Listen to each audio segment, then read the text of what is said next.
The following is a CNN special report. It's probably fair to say that few men were more admired and more hated than Malcolm X.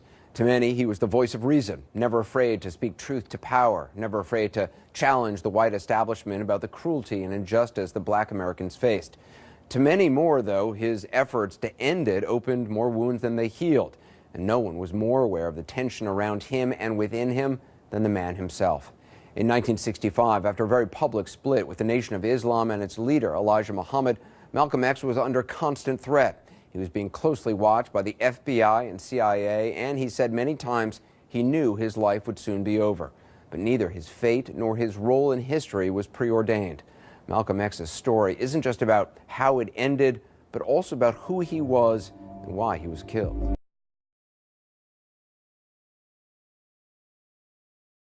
I don't worry. I tell you, I'm a man who believed that I died 20 years ago.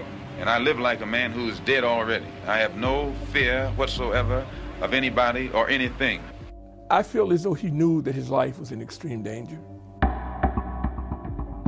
Malcolm is tired, physically exhausted. He has been on the road. He has spent a lot of time trying to hold fast to his closest supporters and loyalists to get them to go along with him on this journey of his evolving ideas on religion, on race, on revolution, on self-determination. His family is under siege. There are these skirmishes between his followers and various people from the Nation of Islam. He foolishly acts like Lucifer.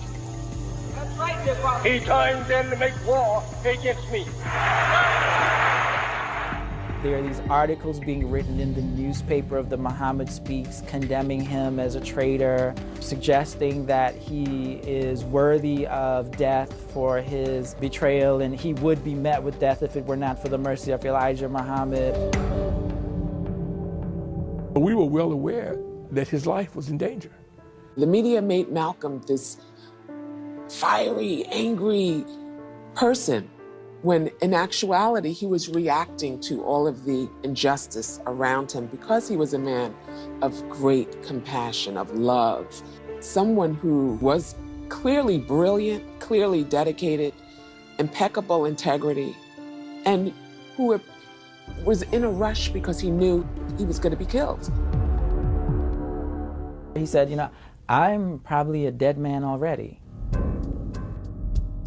He felt and saw his mortality. He felt like these days ahead of him were going to be cut short. Is your life in danger from the Muslims and Elijah Muhammad's group? Well, Elijah Muhammad has given the order to his followers to see that I am crippled or killed. He is giving out this hearsay information that he's branded for death. I'm certain that if he was branded for death, why he would have gotten death long ago instead of having time to run around and talk about it. He knows that he is guilty of things that many men have been chastised for. So his fight against the messenger is in fact a fight against the God that sent the messenger.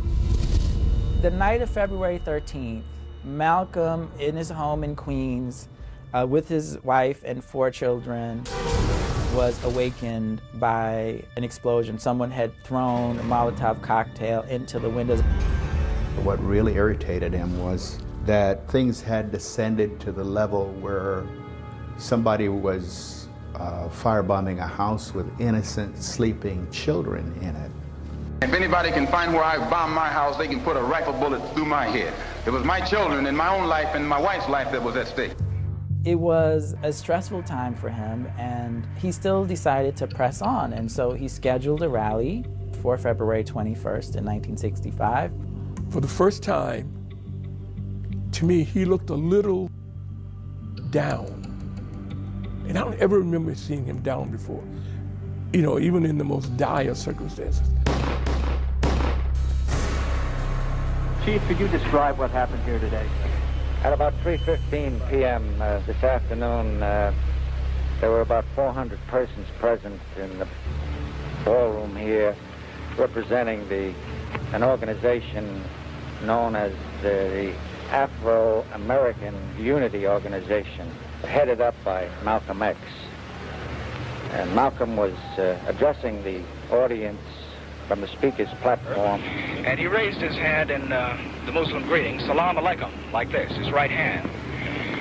At that point, rumbling broke out behind us. I heard somebody shout, "Kill him."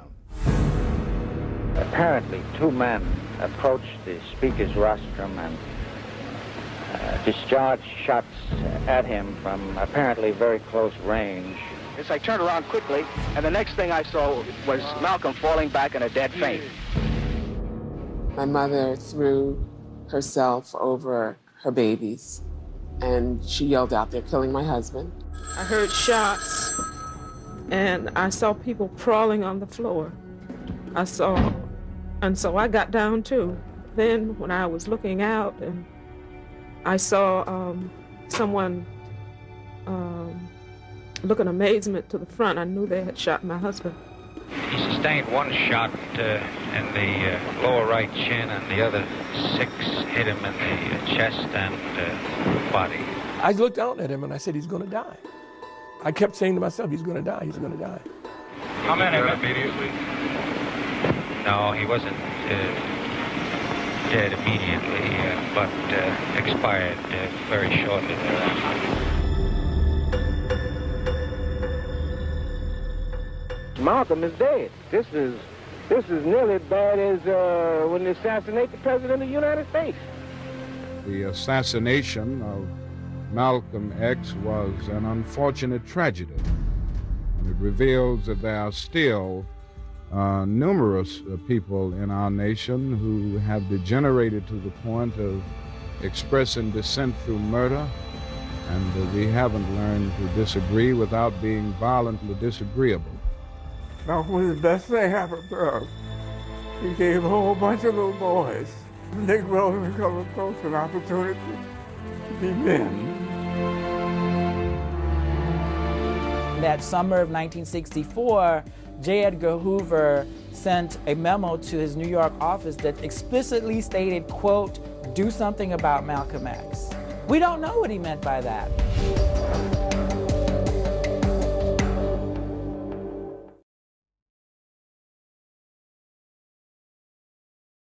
You find a Negro getting drunk, he doesn't know the truth. You find a Negro taking dope, he doesn't know the truth. You find a Negro lying and cheating, he doesn't know the truth. He's usually imitating the white man. Negroes get drunk because they see white people get drunk. They smoke cigarettes because they see white people smoke cigarettes. He was such an excellent speaker, and he read a lot. He's the fastest man I ever met in my life. They commit fornication and adultery because when they turn on the television, all they see is the white man committing fornication and adultery. So, and they want to be like the white man, so they copy his immoral social habits. Malcolm Little was born into a family of activists. His parents, Earl and Louise, were active followers of Marcus Garvey's Universal Negro Improvement Association, which was an organization that drew on the themes of Pan-Africanism and black nationalism, promoting black pride. Marcus Garvey, who said, what? The world has made being black a crime. I intend to make it a virtue. That the world has said black history is a curse, that black freedom is a pipe dream, that black hope is a joke. My father's father, Papa Earl, was a young Garveyite.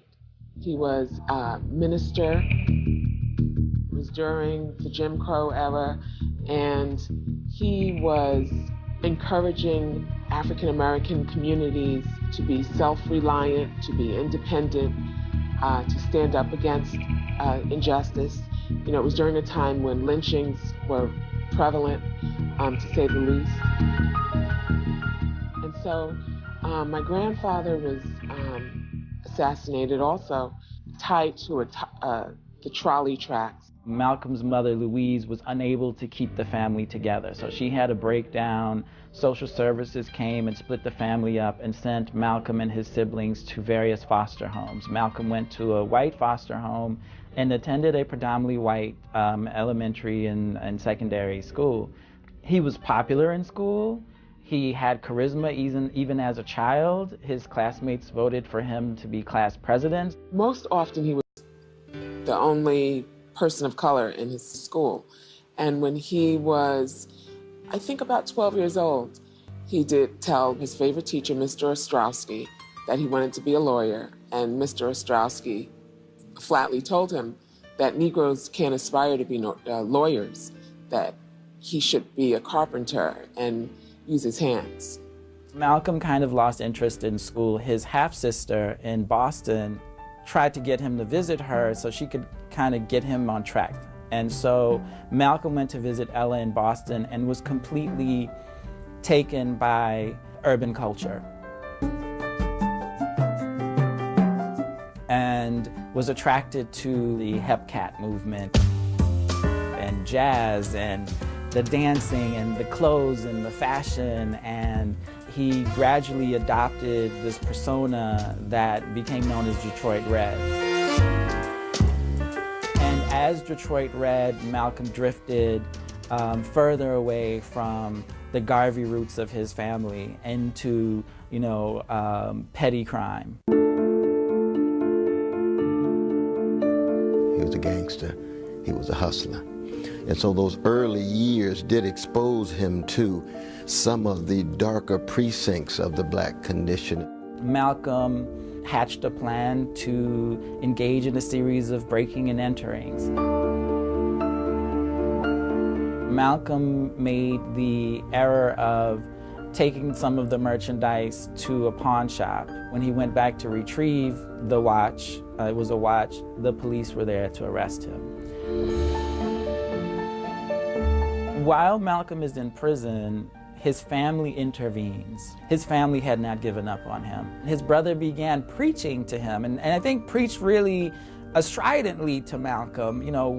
We have found these teachings of Islam. They remind us of what our parents taught us in terms of black people need to do for self, need to support their own institutions, need to be morally upright.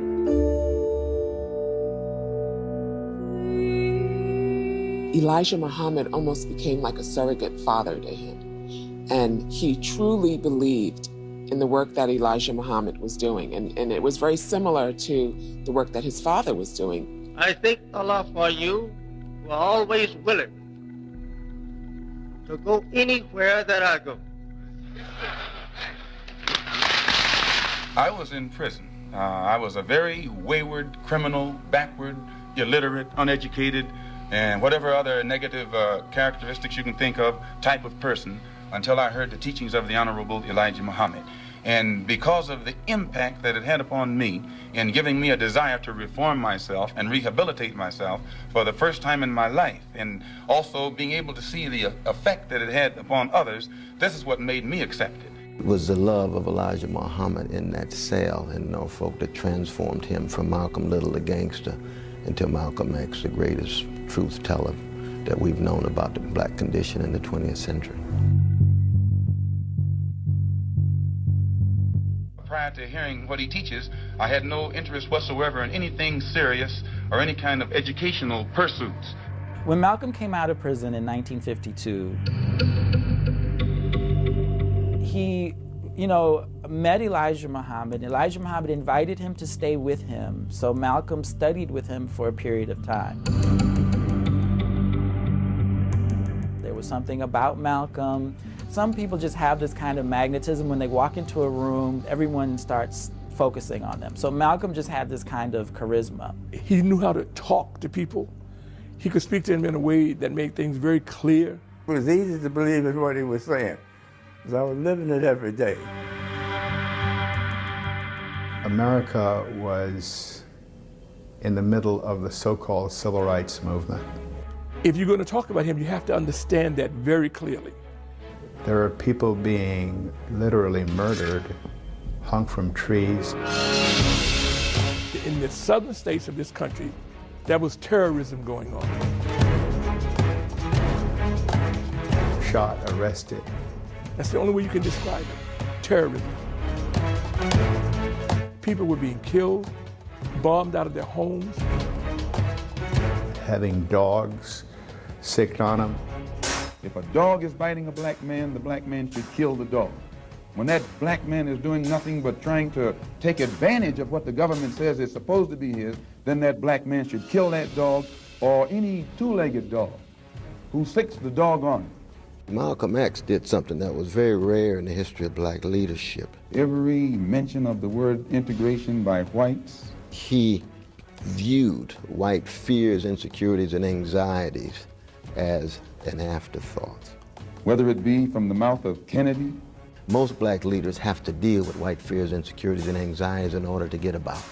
On down to the mouth of the lowest, raggediest white liberal in the street. Malcolm viewed white fears, insecurities, and anxieties as tertiary. What was at the center was black suffering. What was at the center was the need for black awakening. We believe that separation is the best way and the only sensible way, not integration. That pits him radically against the mainstream in white America. Malcolm could speak in a way that resonated with people in those settings. There is nothing that the white man will ever do to bring about true, sincere citizenship or civil rights recognition for black people in this country. Nothing will they ever do. They will always talk it, but they won't practice it.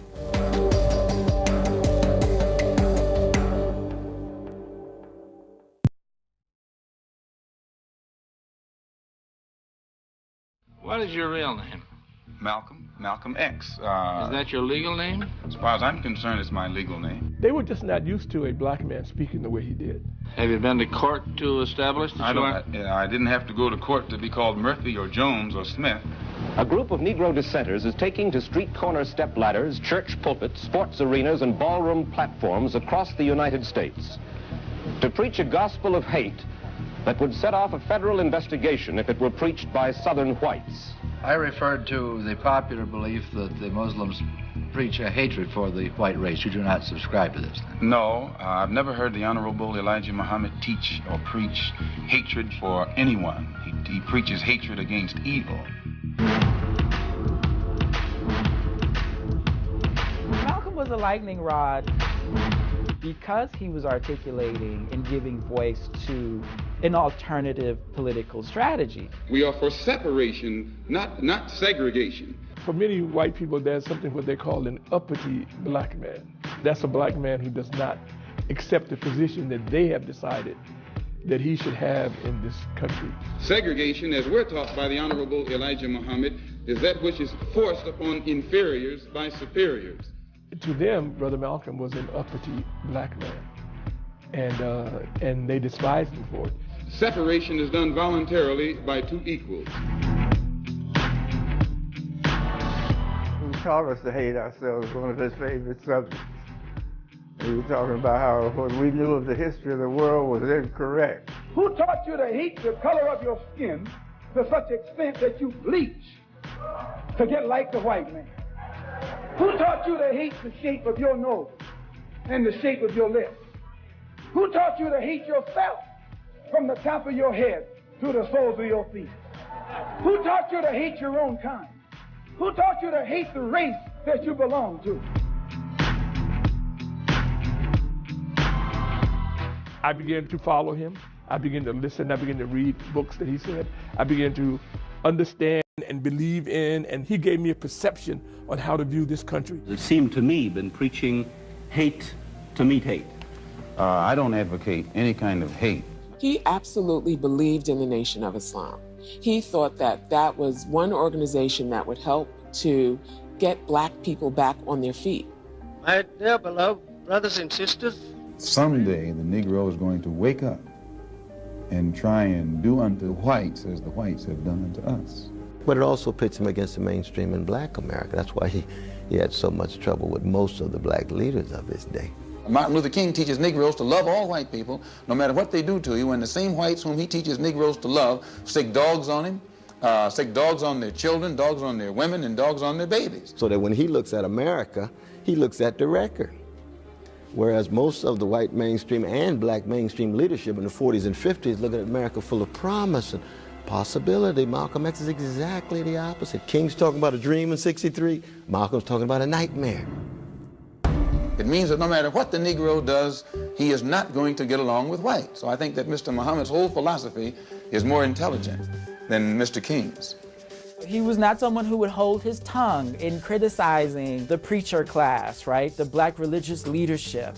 Today's gathering is the largest in Washington's history. He was very critical of established black leaders. In the van is Martin Luther King. And of their strategies. And so many people shied away from him because of that.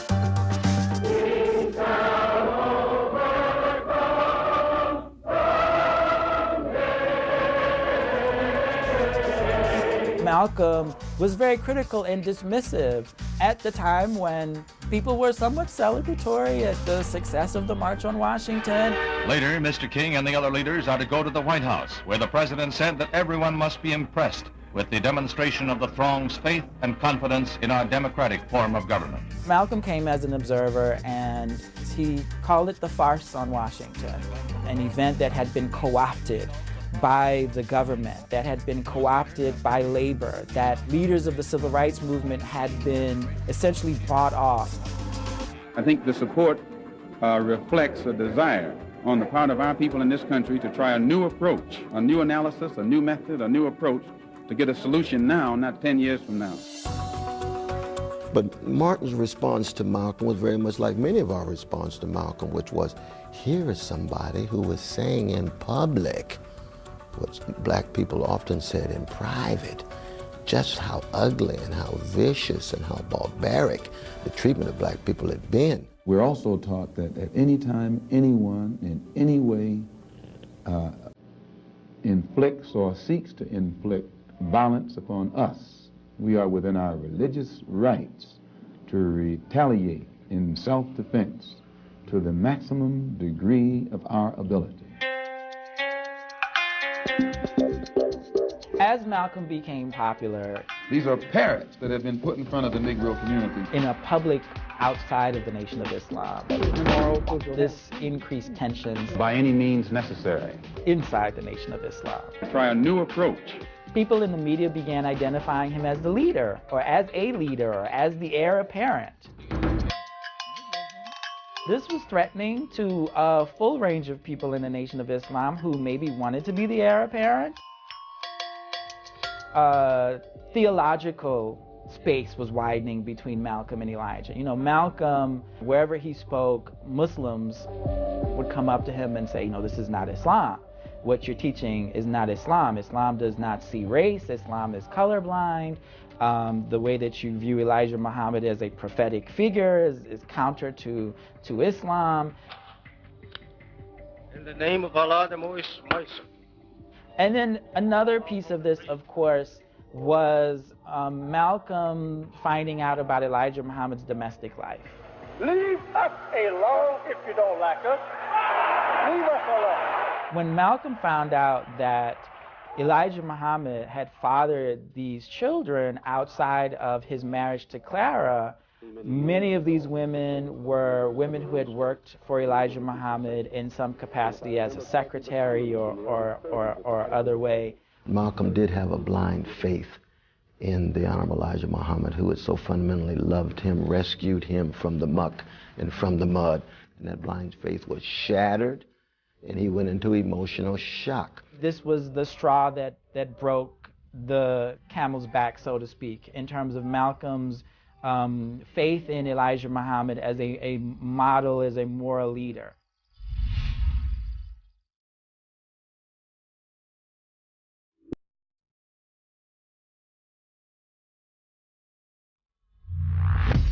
His rendezvous with grim destiny begins a little after noontime. Death is less than 1 short hour away. On November 22nd, 1963. For the family, something is wrong here. Something is terribly wrong. John F. Kennedy was assassinated. And the first unconfirmed reports say the president was hit in the head.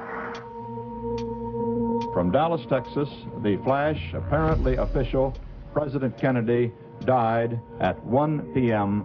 Central Standard Time, 2 o'clock Eastern Standard Time.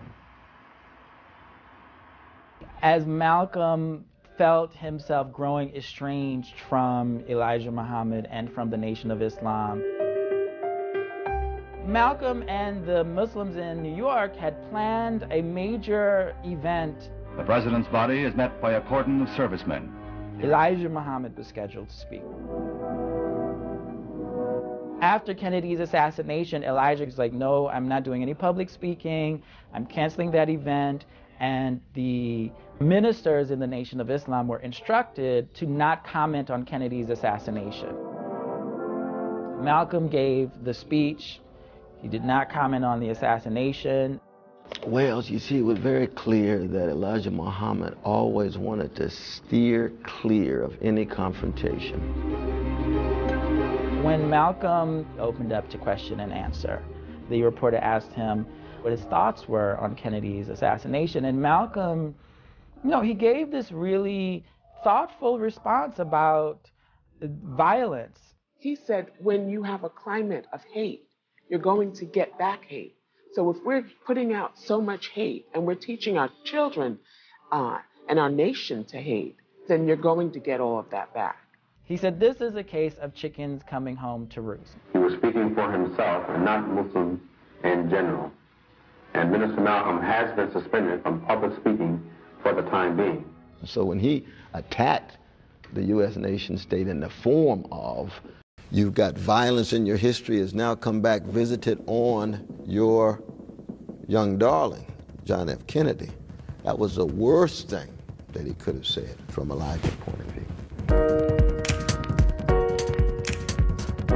While this was happening, Cassius Clay was training for his upcoming championship fight with Sonny Liston. Cassius Clay had been exposed to the Nation of Islam. He invited Malcolm to come to Miami for a vacation. He knew Malcolm was on this period of silence. He said, bring your family. My father was his mentor, his spiritual guide. Cassius wins the fight. Malcolm makes a few statements to the press, so he kind of violates his silence. I've been silent for the past 90 days because of some statements I made concerning the President of the United States, which were distorted. They were distorted. And yes. What did you say, Malcolm? Well, I said the same thing that everybody says, that his assassination was the result of the climate of hate. But only I said the chickens came home to roost, and which means the same thing. But you did not say that you were glad the president was killed. No, that's what the press said. A couple days later would have been Savior's Day, which was the Nation of Islam's annual convention. Malcolm thought he would, be allowed to come to Savior's Day and maybe speak, and this would be the period of reconciliation. He thought, I have Cassius Clay, he's ready to join publicly. He just won the World Heavyweight Championship. The world is looking at him. Cassius Clay is invited to Savior's Day. So I was a Muslim, and if it wasn't for the Honorable Elijah Muhammad, where he's given a prominent, place in the program. This is a golden Muslim mosque that was presented to me by the Islamic Council of all Egypt. Malcolm isn't invited, Malcolm isn't asked to speak. He pretty much feels shut out. He would say over and over again, any religion that does not allow me to be empowered to speak and work on behalf of the freedom of black people, I'll let that religion go. And basically, said, I'm about to leave the Nation of Islam. This, of course, was met with great anger and resentment by many in the Nation of Islam. Muslims have excommunicated Malcolm X, and we're done with him, unless he wants to come back into line with the teachings and the moral principles of Islam and a follower of the Honorable Elijah Muhammad. No, when I found out he was out, I knew something was wrong. So I called him up the next day. And then he came over and we spent the whole day talking. And once it was decided we knew they wouldn't let him back, we said we have to set up an organization to do what we can for black folks. While all this is happening, Malcolm is in need of a recentering of himself, spiritually, politically, and he decided to make the pilgrimage to Mecca. Well, he had seen it before. There was something about 64 where he was seeing the same thing. He was just seeing it through different eyes. He had already seen black and white people come together. He just was still tied to a blind faith in Elijah, so he didn't allow it to penetrate his soul. He realized how much of Islam he didn't know ritually. The actual experience of the ritual was overwhelming and transformative. Since I went to Mecca and reported that the religion of Islam is a religion of brotherhood which includes all mankind, it caused a great deal of wrath in the heart and mind of Elijah Muhammad, who has been teaching that the white race is a race of devils. The tensions at home are amping up with the Nation of Islam, in part because of some of Malcolm's words, right?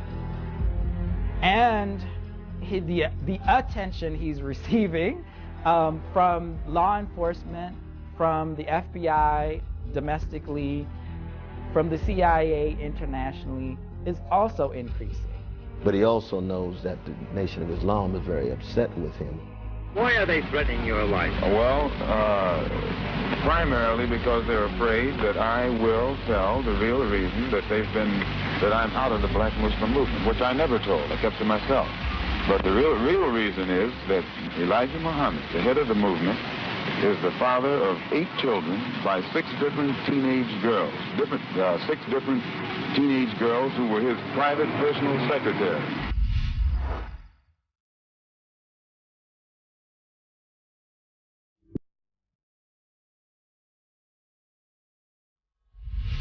We formed a group known as the Organization of Afro-American Unity. It's non-religious, number one. Any Negro can belong to it. And the objective of that organization is to bring about a condition that will guarantee respect and recognition of the 22 million black Americans as human beings. Now, this is very laudable, but how? Well, by any means necessary. It was an incredibly high-pressure time for Malcolm.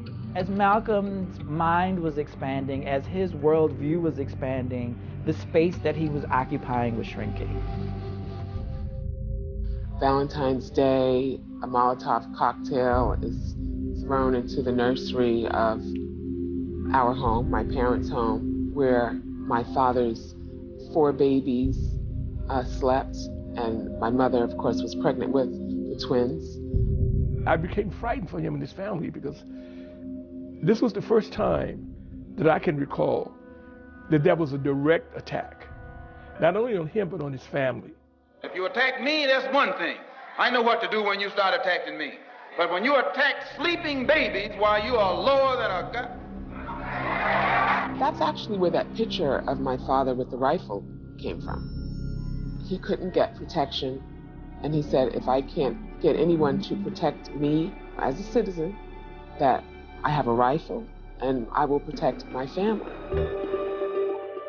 It was a stressful time for him, and he still decided to press on, and so he scheduled a rally for February 21st in 1965. He was going to give the formal unfolding of the OAAU platform and plan of action. When he arrived near the Audubon, he parked his car about 2 blocks away. Didn't let us know he was arriving, and he walked up Broadway to the Audubon. He just made himself a perfect target, and he knew better. He saw me and he said, Brother Peter, when you get a chance, come backstage, I want to talk to you.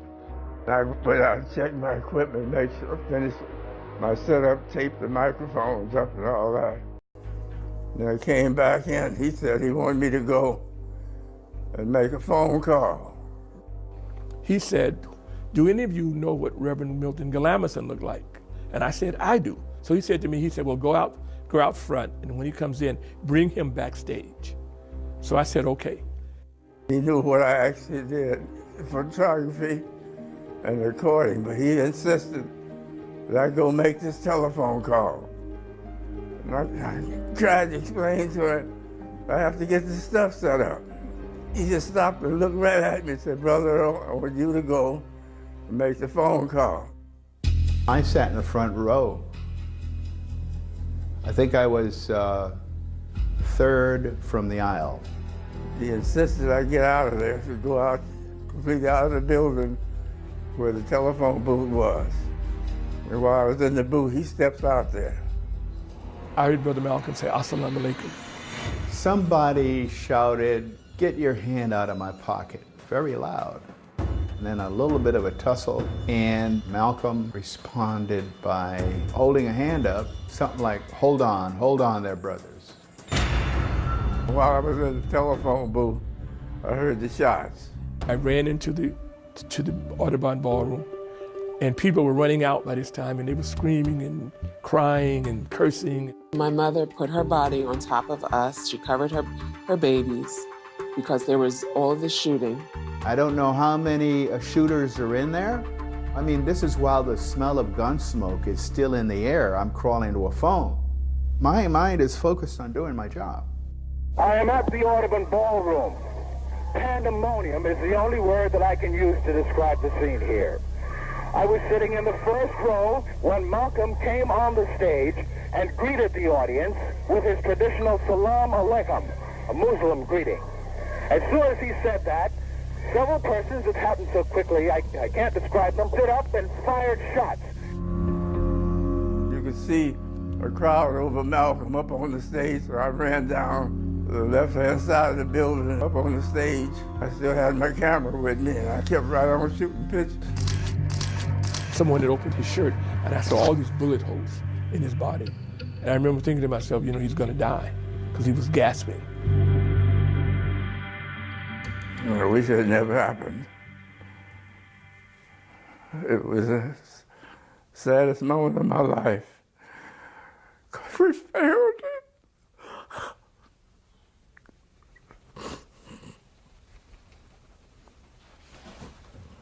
Trying to help. I started talking to everybody I could to have them reiterate from their perspective what had just happened and what they thought about it. I heard the shots. I ran forward. I saw Malcolm hold his side and hold his stomach and fell down. How do you feel now? I want to kill somebody. That's right, I want to kill somebody. Before the night's over, if Malcolm dies, somebody gonna die. Well, it was a certain noise, and then the two fellas, one was a black Muslim, and I don't know who the other one was, because I didn't see him, ran and started shooting, and everybody fell to the floor. Yes, sir. They were black? Yes, sir. They were black Muslims, because I recognized him. He saved my life. But had he not sent me out, I'd have been standing by the tape recorder that wouldn't have back to the audience.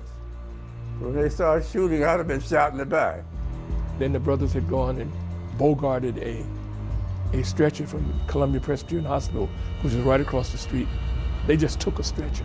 They put him on the stretcher and rolled it out back over to the hospital.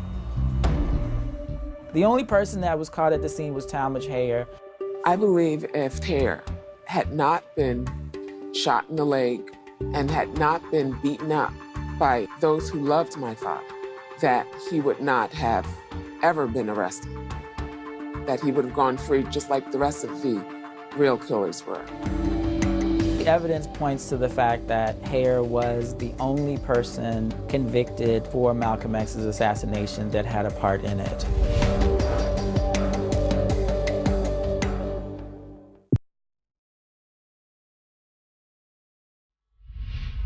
Malcolm is the victim of his own preaching. He preached for us, and so he becomes the victim of it. Norman Butler and Thomas Johnson, Hayer initially identified them as co-conspirators. He later would recant his testimony. They weren't apprehended at the scene. There's no physical evidence that connected them to the assassination. It was all circumstantial. No one remembered seeing them there. Clearly, he posed a threat to the government. He posed a threat to the Nation of Islam. He posed, you know, it's just all so unfortunate. You do not personally feel that anyone, any member of the Brotherhood of Islam committed this crime? No, we don't do a thing like that. In that summer of 1964, J. Edgar Hoover sent a memo to his New York office that explicitly stated, quote, "Do something about Malcolm X." We don't know what he meant by that. There are thousands of pages of classified FBI files that have yet to be revealed for us to know.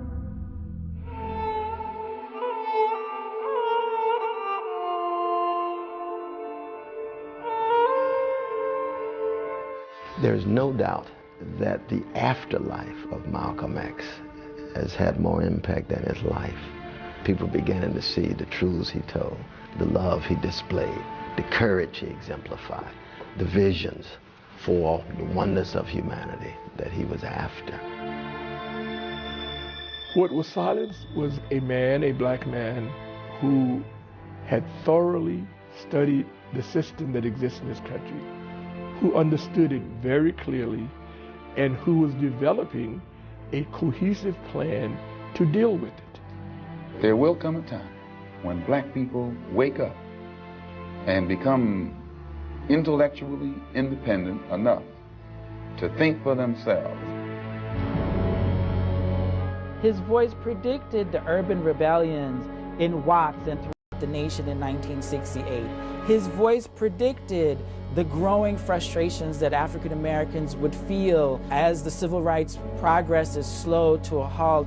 He predicted the ongoing troubles with police brutality, the growing frustration of black youth who had almost given up. Malcolm was a young man when the world learned about him. He was just in his 20s, and he was killed at 39. And you know, this man made a significant impact all around the world in just 12 short years. What attracted me most, we knew we could trust him. No matter where our operation went or whatever happened, he wouldn't abandon us. We came in together, we were all going to go out together.